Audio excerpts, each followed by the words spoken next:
యేసుక్రీస్తు పరిశుద్ధ నామములో మీ అందరికీ నా ప్రత్యేకమైన వందనాలు తెలియజేస్తున్నాను. And first of all, I thank God for this opportunity. నేను మొట్టమొదటిగా దేవునికి వందనాలు తెలియజేసుకుంటున్నాను. And I am thankful to our pastor, beloved pastor Yobai garu. మరలా ఈ అవకాశం ఇచ్చినందుకు దైవజనులు మన బిషప్ యోబాయ్ గారికి ప్రత్యేకమైన వందనాలు తెలియజేస్తున్నాను. And I greet you one on one all the pastors who are in the dais. నేను అలాగే ఇక్కడ ఉన్న ప్రతి ఒక్కరు ఈ దైవ వేదికని అలంకరించినందుకు ప్రతి ఒక్క దైవజనులకి నా ప్రత్యేకమైన వందనాలు తెలియజేసుకుంటున్నాను. And I am so glad to be here, and I came here and I am so happy to see you all the faces here. నేను ఎంతో సంతోషంగా ఉన్నాను ఇక్కడ నిలబడినందుకు. అలాగే మీ అందరిని చూడటం నాకు ఇంకా ఆనందకరంగా ఉంది. Amen. Amen. Hallelujah. Hallelujah. We have to praise God in the fasting times. మనము ఉపవాస దినములో దేవుణ్ణి ఆరాధించాలి, స్తుతించాలి. How many are doing fasting in this fasting prayers 3 days? ఈ ఉపవాస ప్రార్థనలో ఎంతమంది నిజాయితీగా నమ్మకంగా దేవుని పట్ల ఉపవాసం ఉండి ప్రార్థనకు వచ్చారు? Raise your hands, like how many people are doing fasting while these prayers are going on. ఈ ఉపవాస ప్రార్థనలో ఎవరైతే ఉపవాసం చేసుకొని ఈ మందిరానికి ప్రార్థన చేయడానికి వచ్చారో వాళ్ళ చేతులు కొద్దిగా పైకెత్తగలరా? Praise God. Hallelujah. Hallelujah. God bless you who are doing fasting in these 3 days. ఎవరైతే ఉపవాసం ఉండి ప్రార్థనలో really the God has a plan for you all who are doing fasting. ఎవరైతే ఉపవాస ప్రార్థనకి ఉపవాసంతో వచ్చి ఆరాధిస్తున్నారో వాళ్ళని దేవుడు దీవించును గాక. And one more thing that I am so glad for my beloved brother Solomon and Sam. ఇంకొక మాట చెప్పాలనుకుంటున్నాను. మా మధ్యలో ఉన్న సొలొమోన్ గారికి, శామ్ గారికి మా ప్రత్యేకమైన నేను ఎంతో ఆనందపడుతున్నాను వారిని ఇక్కడ చూడటం. It's very privilege that they are playing keyboard and bad with the burden, and they are serving the Lord Jesus Christ with burden what God put in them. అది ఒక మంచి అవకాశము. దేవుని సేవలో, దేవుని పరిచర్యలో ఈ విధంగా కొనసాగుతున్నారంటే, ఒక భారంతో కూడిన పరిచర్యలో దేవుని పరిచర్య ఇలా సాగుతున్నారంటే అది ఒక మంచి అవకాశం. Because they are not seeing any money, or they are not following any jobs, they are not following any business. They are just have hope on Jesus. With hopefully they are going forward. దేవుని పట్ల ఎంతో నమ్మకముగా, ఆశ కలిగి, విశ్వాసముతో వారు పనిచేస్తున్నారు. కానీ ఏ పట్ల ఒక ఆలోచన, ఒక అపవిశ్వాసంతో దేన్ని చూడలేదు, కానీ దేవుణ్ణి మాత్రమే చూశారు. Hallelujah. Hallelujah. Hallelujah. Hallelujah. Even I don't know that they will give me opportunity to share word of God, but by the grace of God we are standing here and preaching gospel to you all. నాక్కడ తెలీదు ఈ సమయం ఇస్తారని, నన్ను మాట్లాడమని నాక్కడ తెలీదు, కానీ దేవుని నామంలో నేను మీ అందరికీ కొన్ని మాటలు తెలియజేసుకుంటున్నాను. Just close your eyes and we pray and we'll start the word of God. కళ్ళు మూసుకున్నట్టే మనం చిన్న ప్రార్థనతో ఈ మాటలను ప్రారంభించుకుందాం. గొప్ప దేవుడా, మహోన్నతుడా, మహాగణుడా, మీకే వందనాలు, వేలాసులు, స్తోత్రాలు నాయనా. అయా ప్రభువా, అయా ఈ సమయంలో నాయనా, అయా మాదేం లేదు కానీ ప్రభువా, అయా మా ద్వారా ప్రభువా తండ్రి, అయా ప్రతి ఒక్కరితో మాట్లాడండి ప్రభువా. అయా ప్రతి ఒక్క మాటని ప్రభువా, అయా వినటమే కాదు కానీ ప్రభువా, ఆ మాటను మా జీవితంలో ప్రభువా ఆయా అమలు చేసుకున్నట్టు కృపని, అటు భాగ్యాన్ని మాకు దయచేయమని అడుచు ఈ చిన్న ప్రార్థన యేసు పరిశుద్ధ నామంలో అడిగి వేడుకొంచున్నాము తండ్రి. Hallelujah. ఆమేన్. Hallelujah. హల్లెలూయా. Hallelujah. హల్లెలూయా.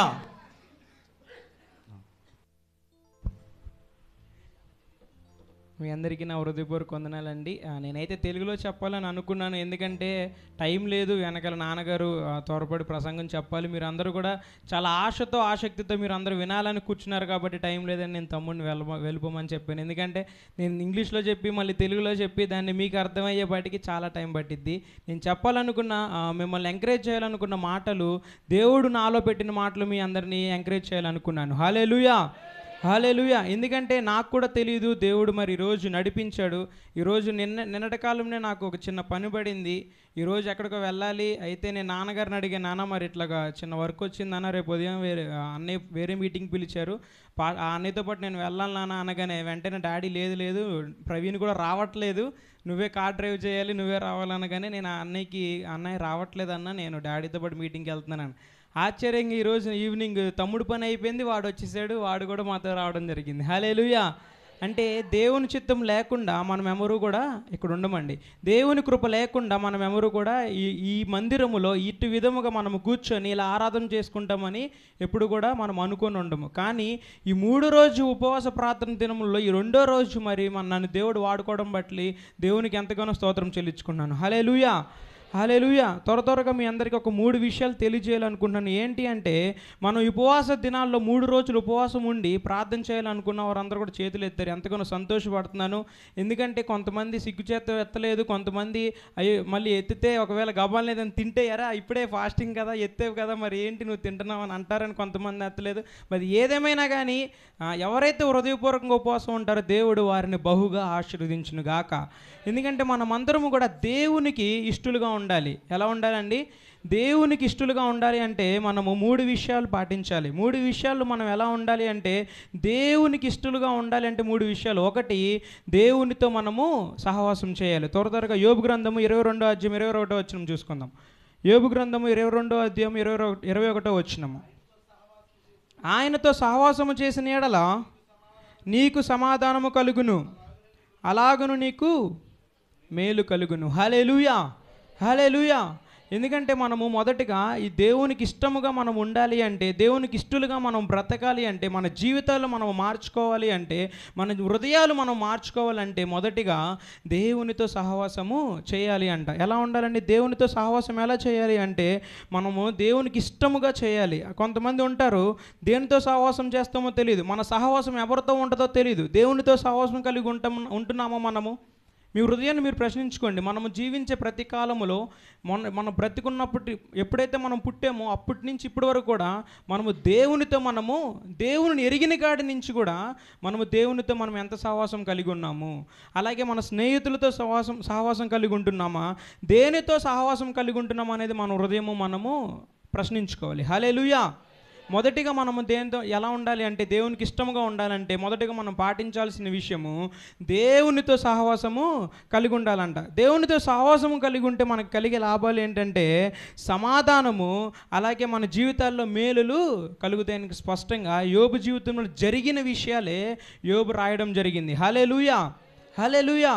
ఎందుకంటే మనం సహవాసము చేసినప్పుడు అలా అంటే, మీరు అందరూ వింటూనే ఉంటారు, చిన్నప్పుడు స్కూల్కి వెళ్తూ ఉంటే పిల్లల్ని తల్లిదండ్రులు అంటూ ఉంటారు, అరే చెడు సహవాసాలు పట్టద్దు, నువ్వు వాళ్ళలాగా అయిపోతావు, మంచిగా చదివేవాడు సహవాసం పట్టు, నీకు కూడా చదువు వచ్చిద్ది అంటారు. మనం ఇప్పుడు ఏం చేస్తున్నామంటే, ఎవరైతే మన పాపాలని, ఎవరైతే మనం చేసే చెడు పనుల్ని ఎంకరేజ్ చేస్తారో వారితోనే సహవాసం ఉంటాం కానీ, అరే ఇది తప్పు, ఇది ఖండించే వారితో మనం ఎప్పుడు కూడా సహవాసము చేయము. అది మన మనుషుల్లో ఉన్న ఆ బుద్ధి ఏంటి అంటే, సైతానుగాడు మనలో ఉండి మంచి వారితో సహవాసం చేయనీయకుండా చేస్తుంది. మరి ముఖ్యంగా పాస్టర్ గారి పిల్లలతో అస్సలు సహవాసం చేయలేమంట. నాకు చాలా తక్కువ ఫ్రెండ్స్ అండి. సొలొమోన్కి తెలుసు, శామ్కి తెలుసు. గత నెలలో మేము కలిసి పరిచయం చేసాం, చాలా చోట్లకి వెళ్ళాం, వారు నన్ను తెలుసుకున్నారు, నేను వారిని తెలుసుకోవడం జరిగింది దేవుని కృపను బట్టి. నాకు చాలా అంటే చాలా తక్కువ ఫ్రెండ్స్ ఉంటారు. స్కూల్లో కానీ కాలేజీలో కానీ ఎక్కడైనా సరే నాకున్న స్నేహితులందరూ కూడా ఆత్మీయ బిడ్డలై ఉన్నారు. హల్లెలూయా. ఎందుకంటే నేను వెంటనే ఆన్ ద ఫేస్ అంటే మొహం మీదే వాడు చేసేది తప్పు అయితే వెంటనే అరే నాన్న నువ్వు చేసేది చాలా తప్పు అంటాను. కాబట్టి నాతో ఎవరు సహవాసం చేయరు. ఎందుకంటే వీడేంటి ఇలా చెప్తున్నాడు, ముందు జరగకముందే ఇది జరగదనేస్తున్నాడంటే అది నేను చెప్పిన మాట కాదు, దేవుడు నాలో ఉంచి చెప్తున్న మాట. హల్లెలూయా. ఎందుకంటే నా సహవాసం అంతా పెద్దవారితో ఉంటుంది, లేదా చిన్నవారితో ఉంటుంది, కానీ నాకు సమానంగా ఏజ్ ఉన్న వాళ్ళు ఇప్పటి వరకు నాతో సహవాసం చేయలేదు. దేవుని కృపను బట్టి వేరే లాంగ్వేజ్లో ఉన్న వాళ్ళకు కూడా నేను మెంటర్గా ఉన్నాను. మెంటర్గా అంటే వాళ్ళు నా సలహాలు తీసుకోవడం, ఆ సలహాలు వాళ్ళు పాటించడం, దేవుడిచ్చిన కృప నా మీద ఉంది. కాబట్టి అలాంటి సహవాసం నేను కూడా జీవించాను. అంటే ఇప్పుడు నేను నాన్నగారితో పాటు సహవాసం కలిగి నేను సేవలు నడుస్తున్నాను కాబట్టి కొన్ని విషయాలలో నాన్నగారులాగా ఆలోచించవచ్చు. హల్లెలూయా. ఎందుకంటే మన సహవాసం ఎలా ఉందనేది మనము ఆలోచించాలి. మరి ముఖ్యంగా యవనస్తులు, మనము సహవాసం ఎవరితో చేస్తున్నామో అన్యులతో చేయి పర్లేదు, కానీ వారు నిన్ను చెడగొడుతున్నారా లేదా నిన్ను మంచి మార్గంలో నడుపుతున్నారా అనేది మనం ఆలోచించాలి. త్వరగా రెండో విషయంలోకి వెళ్ళిపోదాం. రెండోది ఏంటంటే మత్తయి సువార్త 14:26 వచనము. మొదటిగా దేవునితో సహవాసం చేయాలి. రెండోది మనలో తొందరపాటు అనేది ఉండకూడదండి. హల్లెలూయా. ఏముండకూడదు? తొందరపడి ఆలోచించడం, తొందరపడి మాటలు మనము మాట్లాడకూడదు. హల్లెలూయా. మత్తయి సువార్త 14:26 వచనం చదవండి. 14:26 వచనం. ఆయన సముద్రము మీద నడుచుట శిష్యులు చూచి తొందరపడి బోతమని చెప్పుకుని భయము చేత కేకలు వేసిరి. హల్లెలూయా, హల్లెలూయా. ఎందుకంటే తొందరపడి వాళ్ళ మాటలు ఎప్పుడు కూడా మనము ఆడకూడదు. ఇక్కడ వాక్యం క్లియర్గా మనకి ఏం చెప్తుందంటే, అక్కడంట శిష్యులు అక్కడ యేసుప్రభు నీళ్ళలో నడిచి వస్తూ ఉంటే శిష్యులు అంట యేసుప్రభువునే చూసి తొందరపడి భూతమని అనుకుంటున్నారంట, భూతమని కేకలు వేస్తున్నారంట. అంటే ప్రక్కన వారిలో ఉన్న ఆ విశ్వాసాన్ని కూడా కూల్చేస్తున్నారు, ప్రక్కన వారిలో ఉన్న నమ్మకాన్ని కూడా కూల్చేస్తున్నారు. ఎందుకని? తొందరపడి, మన జీవితాల్లో తొందరపడి ఎన్నో కోల్పోయి ఉంటాం. మీరు ఒకసారి 2019లోకి వెళ్ళండి, లేదా 2015లోకి వెళ్ళండి. ఆ టైంలో మీరు బాగుంటే ఈ టైంకి కోటీశ్వరులు అయ్యేవాళ్ళే, లేదంటే దేవుని రాజ్యాన్ని మీరే కట్టేవాళ్ళు. మాకంటే ముందుగా మీరు ఎంతోమందిని దేవుళ్ళలోకి నడిపేవాళ్ళేమో. కానీ మనం చేసిన తప్పు ఏంటంటే తొందరపడి ఆలోచించి, తొందరపడి డిసిషన్స్, అంటే తొందరపడి ఆలోచించి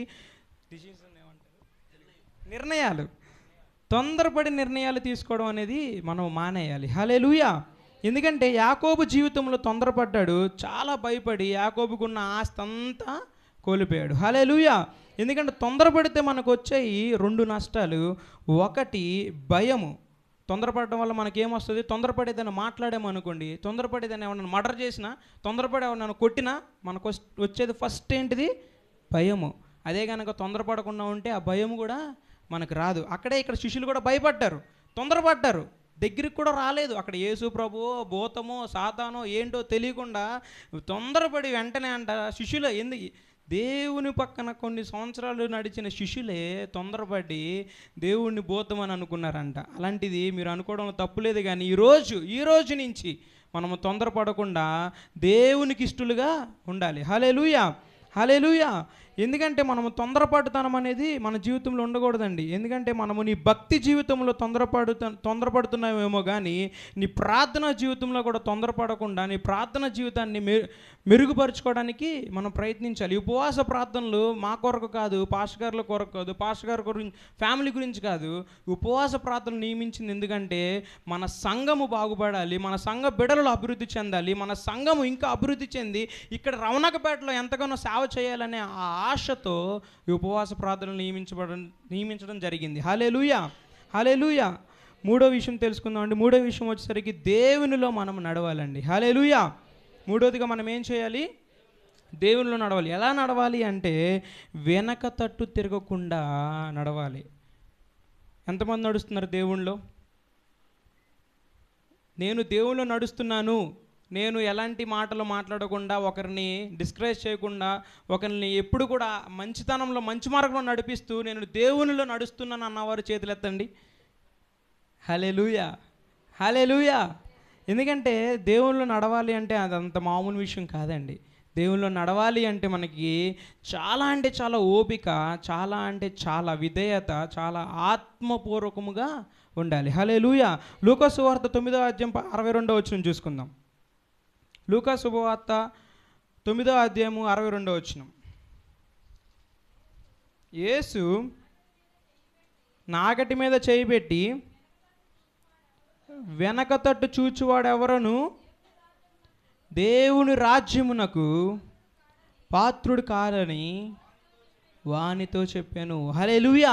అక్కడ శిష్యులతో ఏం చెప్తున్నారండి? అక్కడ నాగటి మీద చేయబెట్టి వెనక తట్టు చూచువాడెవ్వడు కూడా దేవుని రాజ్యమునకు పాత్రుడు కాడని వానితో చెప్పిన. అక్కడ నిజంగా ఇక్కడ మనకు కనబడుతూనే ఉంది, క్లియర్గా సర్టిఫికేట్ వచ్చేసింది. ఏంటి? దేవుళ్ళు నడవకుండా మనం అంటే వెనక తట్టు తిరిగితే మనకి దేవుని రాజ్యంలోకి అనుమతి లేదు. కానీ మనం అందరం చేసే పని ఏంటంటే ఉదయం లెగిస్తే దేవునిలో నడవలేకపోతున్నాము. ఈ ఆదివారం మనం సువార్త వింటున్నాం, ఆదివారం వాక్యం వింటున్నాం, కానీ ఆ గంట సేపే మనం పరిశుద్ధులం, ఆ గంట సేపే మనము మౌనముగా ఉంటున్నాం. ఆ గంట తర్వాత విశ్వరూపం మన మందిరంలోనే అంటాం, అరే మందిరంలో నుంచి బయటికి వెళ్ళని నేనేంటో నీకు చూపిస్తానంటే, మరి మందిరం ఒక్కటేనా? మరి మన అక్కడ temple of body is our temple అని ఇంగ్లీష్లో ఉంటుంది. అంటే మనము దేవుని ఆలయమై ఉన్నామంటారు. హల్లెలూయా. మరి ఎలా ఉండాలండి? మన హృదయంలో నుంచి వచ్చే మాటలు ఎలా ఉండాలి? మన హృదయం ఎలా ఉండాలి? మన ప్రవర్తన ఎలా ఉండాలి? మన ప్రవర్తనలో అంట ఎదుటివారికి వారు క్రైస్తవులను నమ్మే విధముగా మన ప్రవర్తన ఉండాలి. కానీ ఈ రోజుల్లో ఎవరు ఉంటున్నారు? ఒక పక్క సిటీలో ఏమో ఎన్నో అన్యాయాలు, దానికంటే దారుణం అయిపోయినాయి పల్లెటూరులో. హల్లెలూయా. నేను సిటీలో చూడలేనివి కూడా నాన్నగారితో సేవలో తిరుగుతున్నప్పుడు పల్లెటూరులో చూస్తున్నాను. ఆ రాజకీయాలు ఎక్కడా కనపడవు. రాజకీయాలు, అసలైన రాజకీయాలన్నీ పార్లమెంట్లో జరుగుతాయి, కానీ నిజమే అసలైన రాజకీయాలన్నీ మన మందిరాల్లోనే జరుగుతాయి. హల్లెలూయా. నేను అప్పుడప్పుడు అనుకుంటూ ఉంటా, మన మందిరంలో ఉన్న వాళ్ళని అక్కడికి పార్లమెంట్కి పంపిస్తే మన దేశాన్ని బాగా ఏళ్తారు. హల్లెలూయా, హల్లెలూయా. అలా ఉండకుండా మనం ఎలా ఉండాలి అంటే వెనక తట్టు తిరగకుండా ఉండాలి. ఎందుకంటే అక్కడ మీరు చూసినట్లయితే బైబిల్ గ్రంథంలో వెనక తట్టు తిరిగిన వారు చాలామంది ఉన్నారు. ఎవరెవరు తిరిగారు మీకు తెలుసా? మరి రోజు వాక్యం వింటామండి, మరి యోబయ్య గారు మాకు చెప్తూనే ఉంటారు. మరి ఎంతమంది గుర్తుంది వెనక తట్టు తిరిగిన వాళ్ళు ఎవరు ఉన్నారు బైబిల్ గ్రంథంలో? హల్లెలూయా. అదే చెప్పాలనుకున్నాను. లోతు భార్య వెనక తట్టు తిరగగానే అంట ఉప్పు స్తంభం అయిపోయింది. కానీ మీరు ఒకటి గమనించండి, లోతు భార్య తిరగక ముందే దేవుడు హెచ్చరించాడు. ఏమని? మీరు ఆ దేశం వదిలి వెళ్ళేటప్పుడు మీ కుటుంబంతో సహా ఎవరు కూడా వెనక తిరగకుండా గప్చుప్పుని వెళ్ళిపోమని చెప్పి దేవుడు చెప్పినప్పుడు విన్నారా? అందరూ విన్నారు, కానీ లోతు భార్య మాత్రం వినలేదు. ఎందుకంటే లోతు భార్య వస్తువులు, బంగారం, వెండి మొత్తం ఆ దేశంలోనే ఉంది.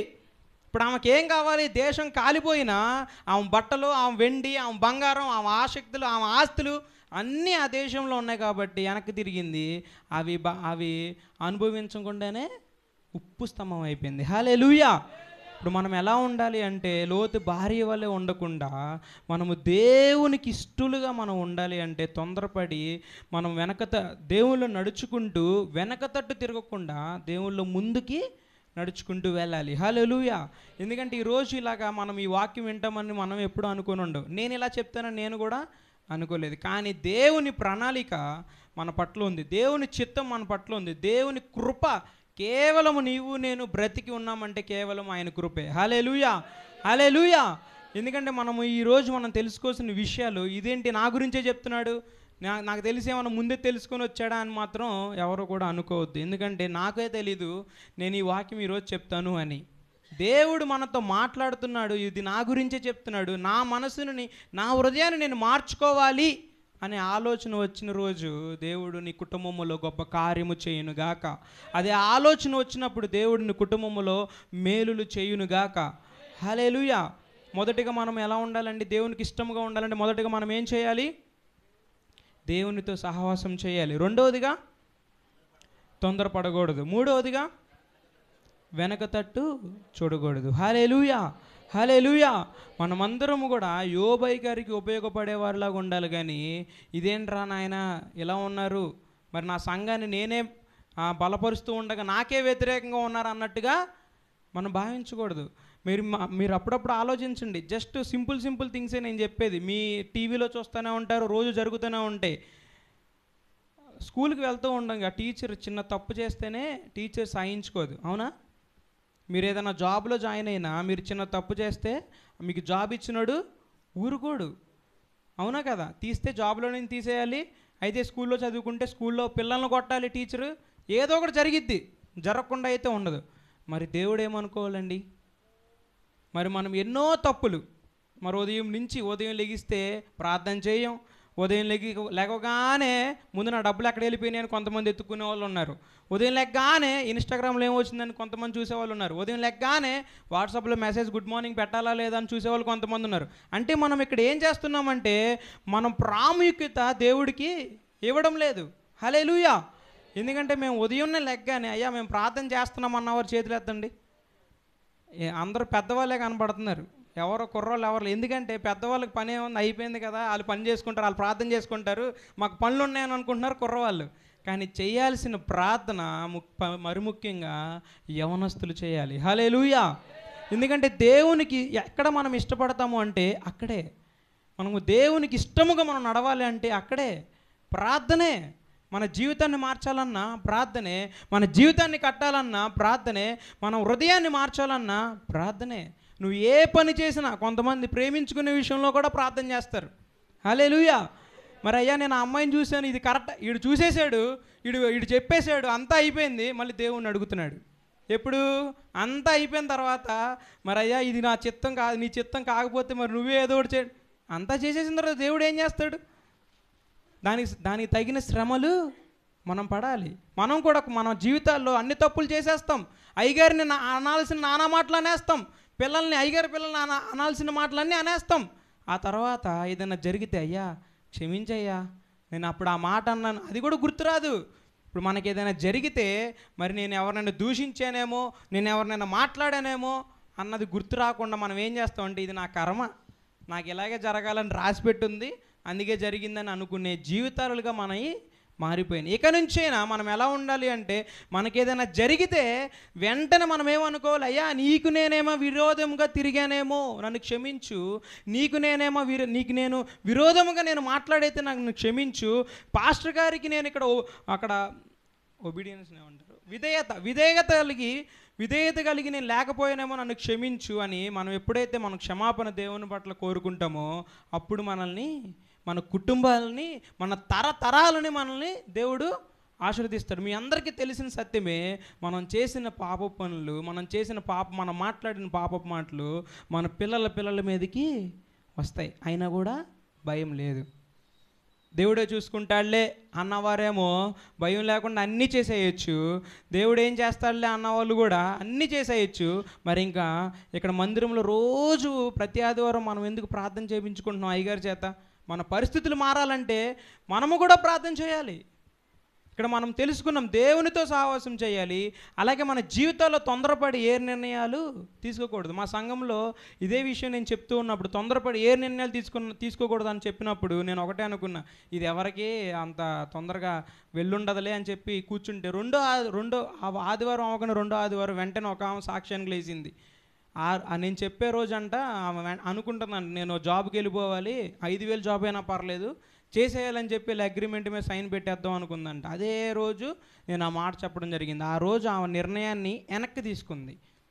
ఆయన ఒప్పుకున్నాడు కాబట్టి వెనక్కి తీసుకుంది. ఒప్పుకోకపోతే ఏమయ్యేది? 5,000 జాబ్కే పరిమితమైంది. ఈరోజు ఆమెకు 15,000 18,000 శాలరీ దేవుడిస్తున్నాడు. హల్లెలూయా. అలాంటి నిర్ణయాలు మన జీవితంలో ఉండకూడదు.